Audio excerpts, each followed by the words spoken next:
On est en 2023. Amazon claque 300 millions de dollars pour une seule série.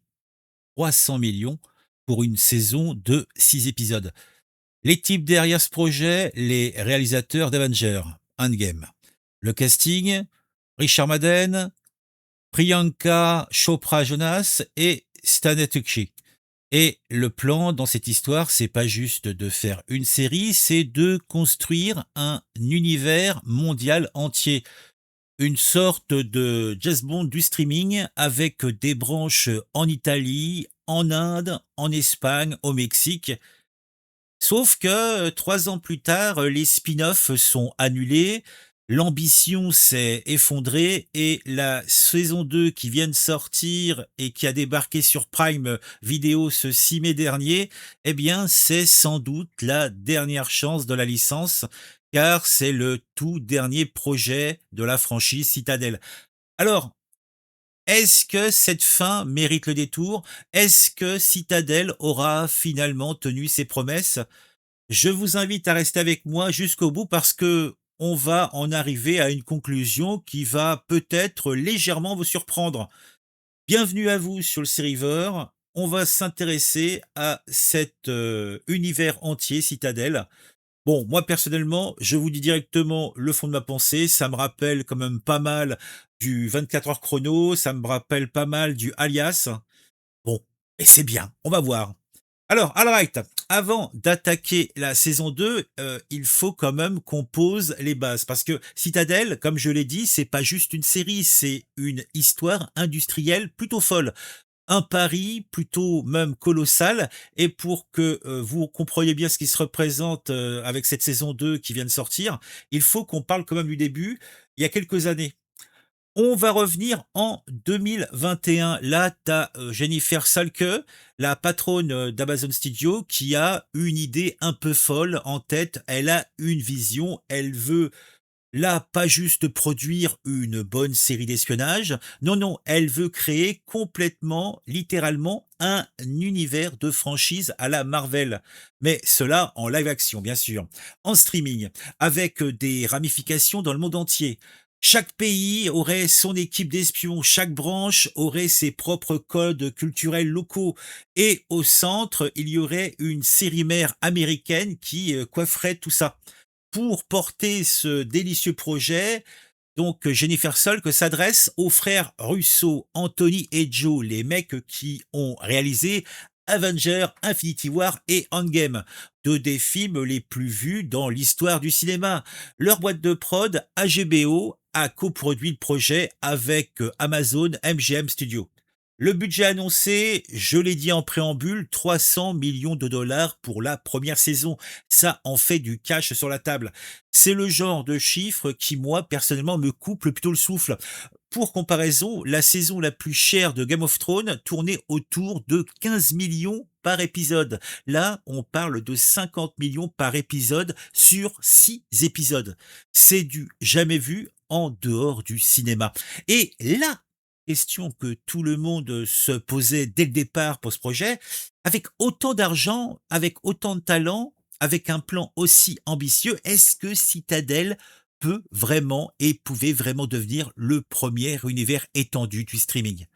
La réponse a été plus compliquée que prévu et c'est tout ce dont on va parler aujourd'hui dans cette sympathique vidéo. D'ailleurs, je vous invite à mettre le j'aime de l'amour, le commentaire du plaisir et si ce n'est pas encore fait, à vous abonner à la chaîne.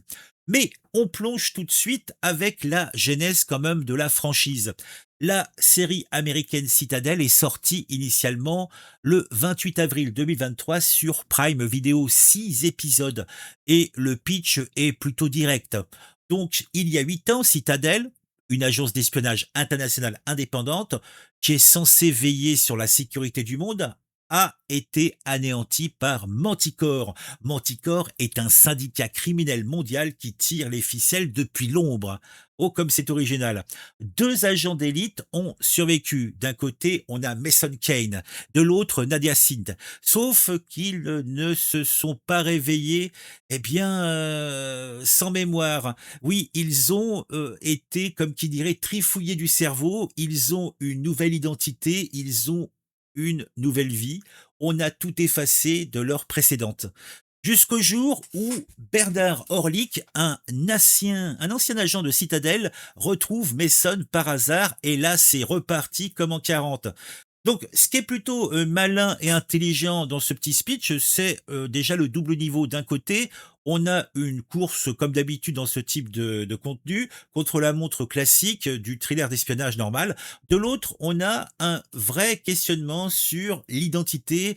Qui suis-je vraiment quand tous mes souvenirs sont faux? Oui, c'est le genre de tension qui peut, je pense, tenir une série entière en haleine. C'est pour ça que j'ai fait référence à la série Alias, qui jouait aussi pas mal sur ces éléments. Et il faut dire que Prime Video, je vous l'ai dit, ne comptait pas s'arrêter là très vite. Il y a eu 2 spin-offs qui sont entrés en production. D'abord, Citadel Honey Bunny, un préquel basé en Inde qui est sorti en 2024 avec Varun Dhawan et Samantha Ruth Prabhu. Puis il y a Citadel Diana, la version italienne portée par Mathilde De Angelis, qui est sortie également cette même année 2024. Deux projets à fort ancrage local, deux séries qui donnent corps à l'idée d'une franchise mondiale. Moi, j'ai vu les trois, j'ai trouvé ça très sympathique, mais c'est hélas très très oubliable. Par contre, c'est vrai qu'un univers mondial avec un enracinement local, avec des histoires personnelles différentes, même avec une qualité visuelle somme toute presque différente, je trouve ça plutôt sympa. Donc sous le papier, c'était brillant. En pratique, on va voir que ça c'est plutôt compliqué sérieusement. Alors, je vais te poser cette question Sab. Est-ce que toi maintenant tu veux savoir qui a porté la série américaine à bout de bras? Ben, je vais te répondre parce que moi je suis comme ça moi.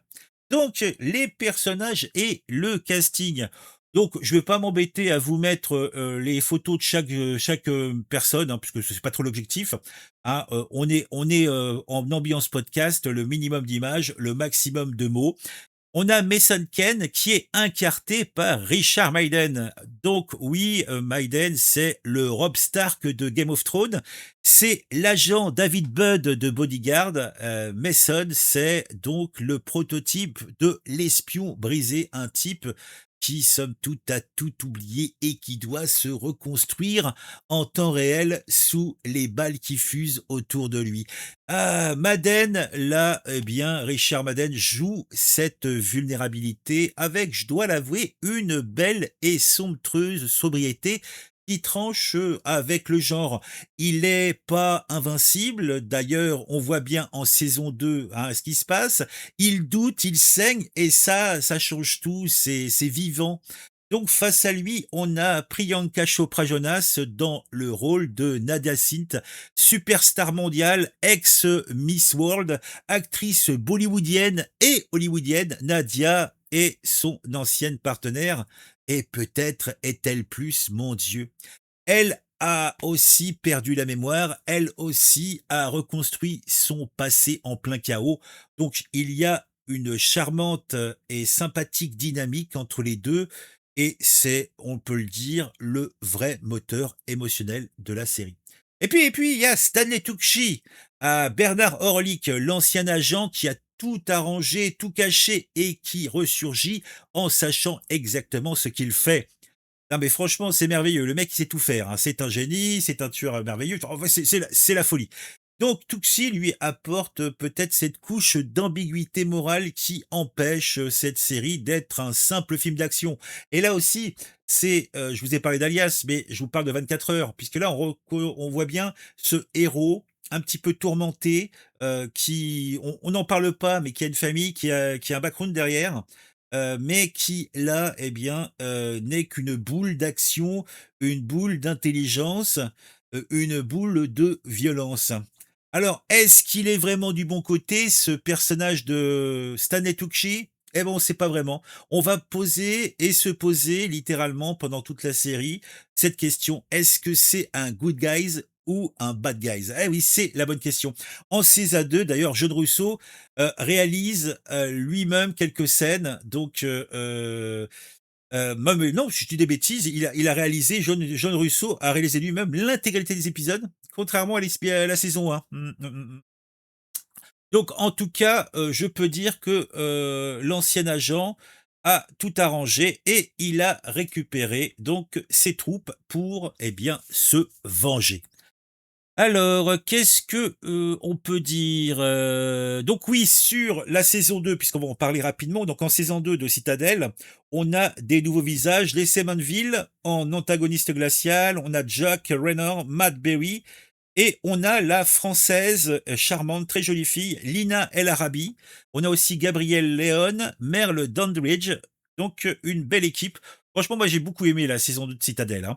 Maintenant, alors pourquoi cette série a marché ou pourquoi cette série, eh ben, n'a pas marché et où est-ce que ça a coincé? Donc, bon, déjà, on peut voir, peut-être les côtés positifs de Citadel, hein. Bon, parce que la série assume, somme toute, complètement ce qu'elle est et ce qu'elle est, c'est un spectacle haut de gamme, un spectacle musclé, esthétiquement, j'ai du mal à le dire esthétiquement, hein, esthétiquement soigné, qui va te donner, l'impression, somme toute, de regarder un film de James Bond sous stéroïdes, bon, quand même avec un budget moindre, hein. Les décors sont somptueux, les séquences d'action sont chorégraphiées, vraiment très bien. C'est très il y a vraiment une précision, cinématographique réelle. C'est vraiment du beau boulot, c'est de la belle danse, hein et le trio Madden, Chopra, Tukshi est vraiment efficace, ça marche bien. Il y a une vraie alchimie à l'écran. Alors, ce qui marche aussi, c'est l'idée de la mémoire comme arme et comme moyen de blesser, hein. Qui tu es vraiment? Quelle est la synthèse de ta vie quand tu as, ta personnalité originale qui a été supplantée par une, nouvelle identité construite, qu'on a forcé, en fait, ton cerveau, qu'on a forcé tes motivations et que, bah, en fin de compte, d'un coup, tes 2 personnalités se rentrent en conflit et tu dois, bah, en faire une troisième identité avec, le mélange des 2 premières. Ouais, ça c'est pas mal, c'est, une belle question philosophique. En saison 2 d'ailleurs, tu as un vrai, travail de condensation narrative parce que il fallait rentrer en 7 ou 8 épisodes, pas mal de choses.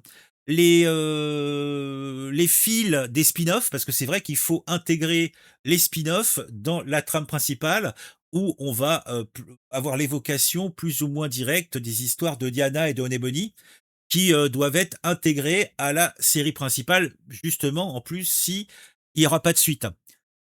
Parce que c'est vrai qu'à la base, les spin-offs qui n'ont été que 2 à être produits, mais il devait y en avoir beaucoup plus. Bon, en fin de compte, comme ils n'ont pas été, poursuivis, il fallait bien intégrer les personnages et les histoires dans la branche principale qui, elle, peut survivre. Donc on a dans une saison 2 plus dense, plus riche et avec, l'ajout, donc de personnages qui, qui viennent d'autres licences. Maintenant, il y a des limites et pas mal, hein. Citadel n'a pas atteint, à mon avis, la profondeur émotionnelle qu'elle promettait au début. Les personnages sont plutôt bien écrits, mais, ils sont pas grattés en profondeur. Ça reste quand même hyper superficiel.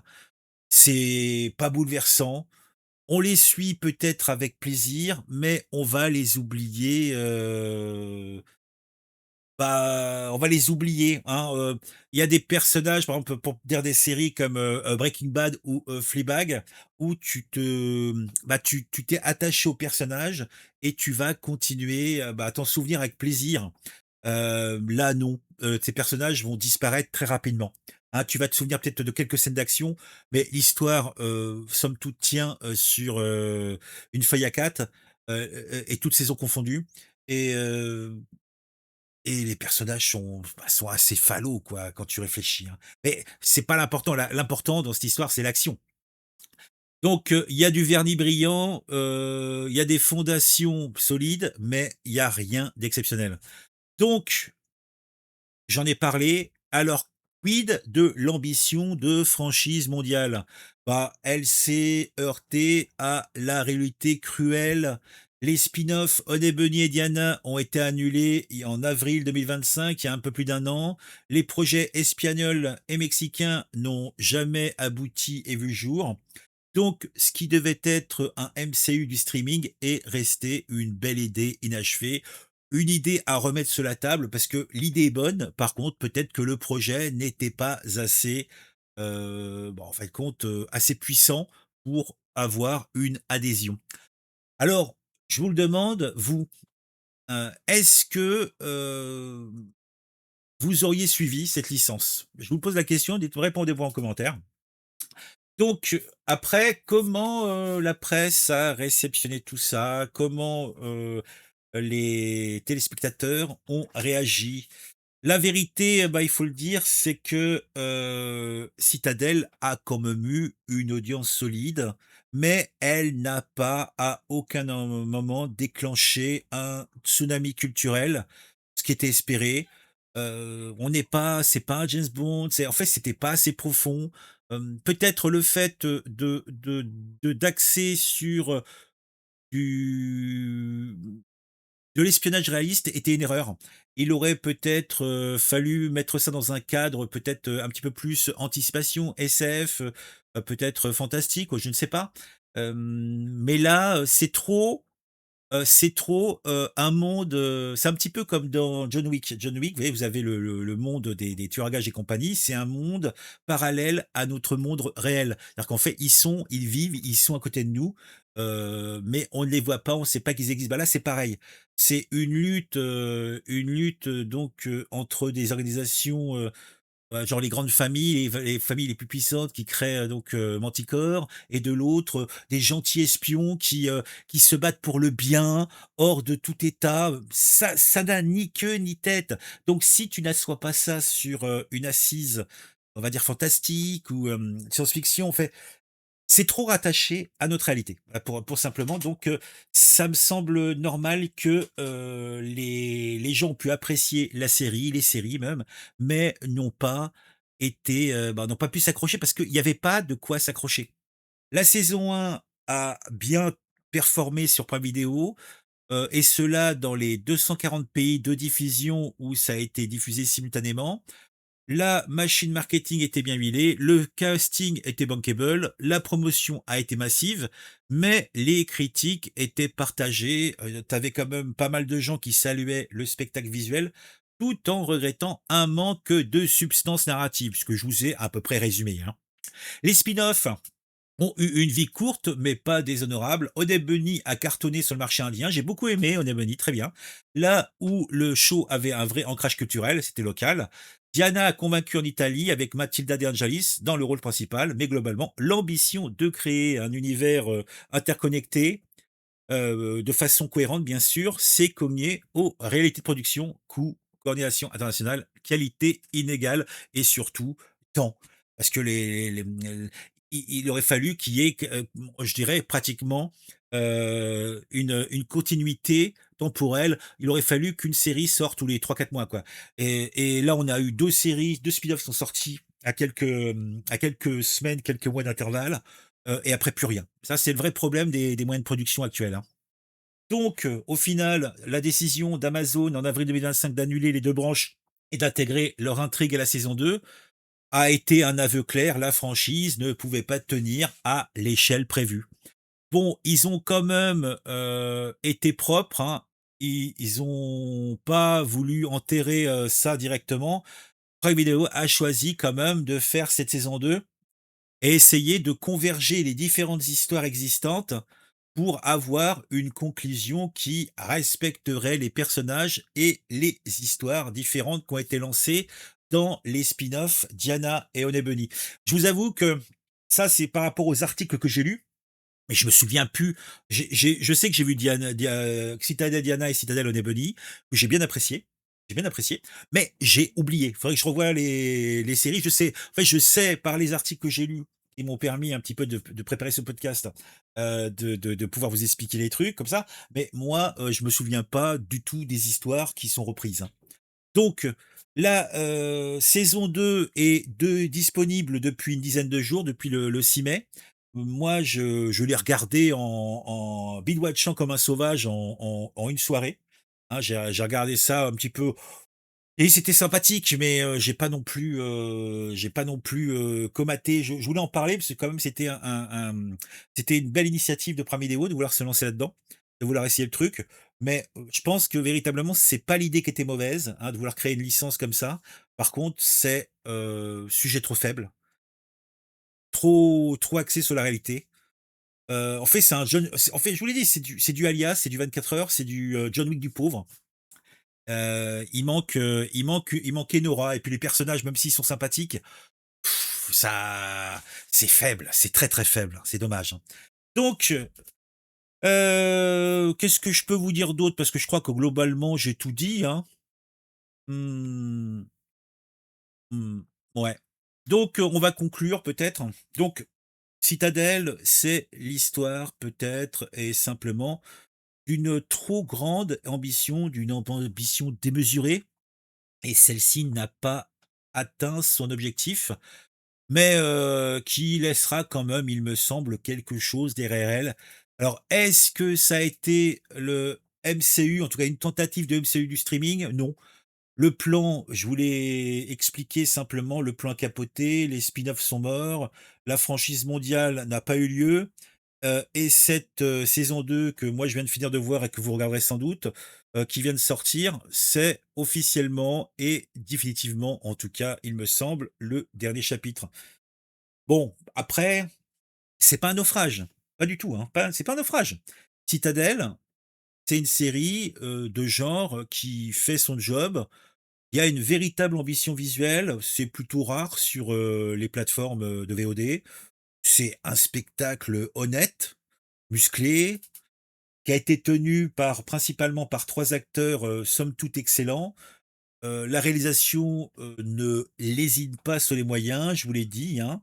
La saison 2 a corrigé quelques défauts de la première, mais bon, même si ils ont réussi à intégrer de façon intelligente les spin-offs, pour offrir somme toute un véritable, et une véritable conclusion à cet univers, qui est plutôt pas mal, bah, je dirais au final bof bof. Par contre, si tu as jamais vu Citadel, ben, si tu as jamais regardé, si vous n'avez jamais regardé, excusez-moi, il faut que je vous voie, hein. Si vous n'avez jamais regardé, ben, peut-être que c'est le bon moment parce que c'est l'histoire est close.